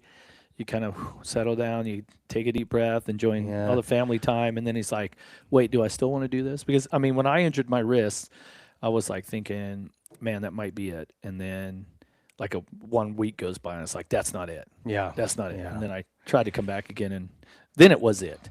But sometimes a little break, which takes all of the focus off of you, like where Jett Lawrence is at right now, that's the worst thing that could happen to the competition. Yes, he misses a championship. Okay. He's not racing in this championship, I should say. He gets a chance for a couple months to enjoy what he's earned, what he's worked for, right? Driving fast cars, whatever he does in his free time. And then to sort of catch his breath and regroup, get motivated to go do it again, right? Where like the other guys are just hammering out. Like Justin Cooper hasn't missed a race for like years, you know what I mean? Yeah. So he's just hammering it out. No break. Yeah, I mean, I just, even when I asked Eli, because he gets asked that a lot, when you were retiring, I said, you've been going year to year for years now. And he goes, I know, I'm pissing all my sponsors off. He goes, but I just don't want to commit to longer than I want. So I'm just going to see how I feel when it's time to make a decision, and I'll make the decision. And I guess in a way that's got to be kind of freeing. Like, you've already accomplished everything, right? So as long as you're having fun and winning, then keep doing it. And the minute you feel like you're either over it or you're not competitive, then yeah, but also wins, it's like, think about it's cool to go out on top. And I could see him going, you know what? Adios. Well, so think about what Ryan Dungey did, right? He was working at such a level and he was so consistent. He very rarely was hurt, didn't get any time off. And he's like, okay, that's it. But then he was like, well, that's actually not it. Like he probably pulled the trigger on that a little bit prematurely. Yeah. Right? But he just needed a break. Just need, to hold on this, because it's so stressful in so many ways that even I couldn't even understand. But at the level that these guys train and the amount of stress that's on their bodies and just the constant grind of it all, and the expectation to be at a certain level and what your own expectation is. And that's why these guys, and I'll just use Eldon Baker as the example of the level of commitment that Carmichael and then Villapoto and Dungey and any of the other guys that were in there. It's like, why did they retire so soon, right? I think it's a mental, you're talking about the fatigue of it. Physically, it's exhausting. And, people always push back against this. Like, oh, I work a construction job or this physical demanding job. That's hard work. It's like, I'm not saying it's not, but until you've been on a plane for 32 weekends a year, stayed in hotels 32 weekends a year, traipsed back and forth across the country, run your ass into the ground every Saturday, and then come back and do it all week long in humidity and mud and this and that and cold, it just wears you out. It wears you out physically. It wears you out emotionally and mentally. And I think almost that mental part, when you haven't had a break for so long, it's just, you lose your passion for it. You lose the fire, right? You're just kind of like, well, okay, because you're holding yourself to the standard, your team, your trainer, everything else, right? You made your commitments, the money you're making, all this sort of stuff. And that's why I was saying that injuries sometimes are almost like a blessing in disguise. Yes. Right? It's forcing you to take a little bit of time off. Okay, let your body recover all this. The interesting thing to me is the fact that almost every one of the top racers, can you think of anyone that isn't married and has children? Maybe Justin Cooper, right? Ferrandis is married. No children. Prado. Hunter's not married. Hunter's married. Hunter's no children. married, yeah. But Chase isn't. It's like you think about, because as you start to go through these years, right, And I assume that every one of their wives are super supportive, and the kids and all this sort of stuff. But I think it's an interesting dynamic to race that way. I never was, while I was racing, I wanted to be incredibly selfish with all of that and my time.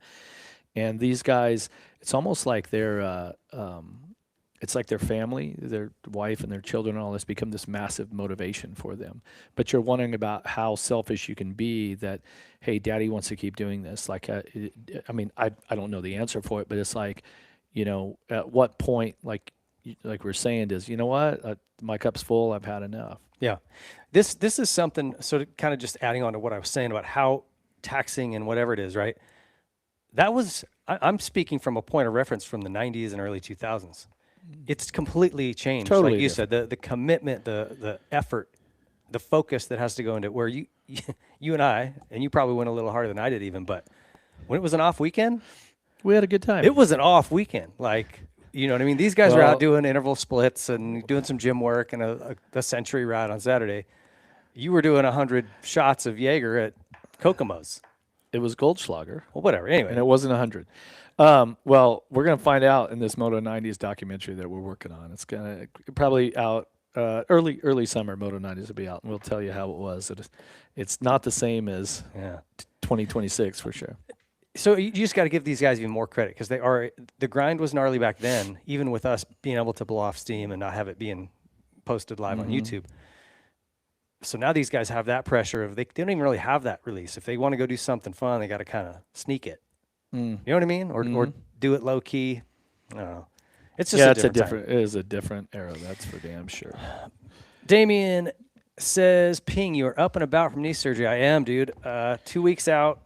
It's a real hot mess, but I think I'm through the worst of it. Hey, does it seem weird that a part of you is gone? Yeah. And that there's like a metal knee in there? It's very weird. And that they just cut your leg and It's okay. I got my high performance rehab tool. You see this Schwinn Airdyne out here? Yeah. Oh, is that what that is? That's Rick Johnson's. He used that to train when he was racing in the 80s. Dude, the seat on it's wrecked. It's got some time on it.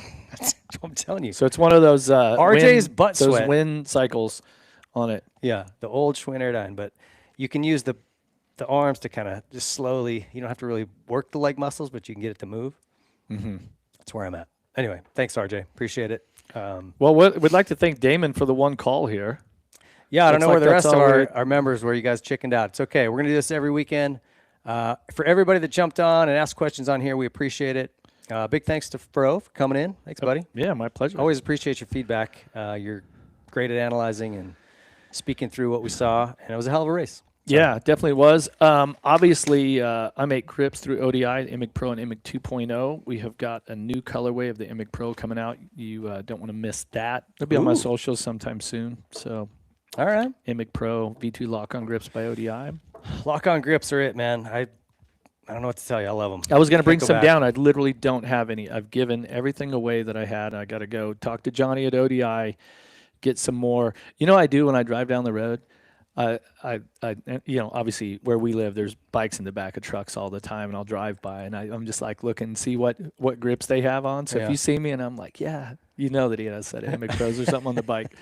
So, I need to start doing is I need to always have a box of grips with me, and I'm in like a parking lot. Toss them on, yeah. Just open your window, But if I see some in like a parking lot, I might just slide them under the windshield. You know that it's from me. That's pretty cool. Yeah, I love it. Pay it back. Got to live in Southern California to get those perks. Yep. All right. Hey, thank you guys for tuning in. Appreciate it. Welcome to Apres Moto. This is our normal feature. So every Sunday, we did miss last weekend because I was upside down from surgery, but we'll be here every Sunday. 2 o'clock is our standard time. And if you're a member, we will send you out this email with the phone number to call in. Next week, we should have this working to where it will actually just sync right up to the mics. We don't have to hold the phone. There's a little technical glitch that we just caught this morning. But, yeah, man, we want to hang out and chat with you guys and get your thoughts and feedback and bullshit and bench race. So I will not be available next week, but I will try to make, maybe the 20 or March 1st. All right. Might be in March 1st. Is that Daytona? 2 weekends. That's before Daytona. I'm not sure when any Well, races are. anyway, we'll get Fro back in here. Thank you, guys. Thanks, Big everybody. thanks to Jeff Emig, and we'll catch you guys next time.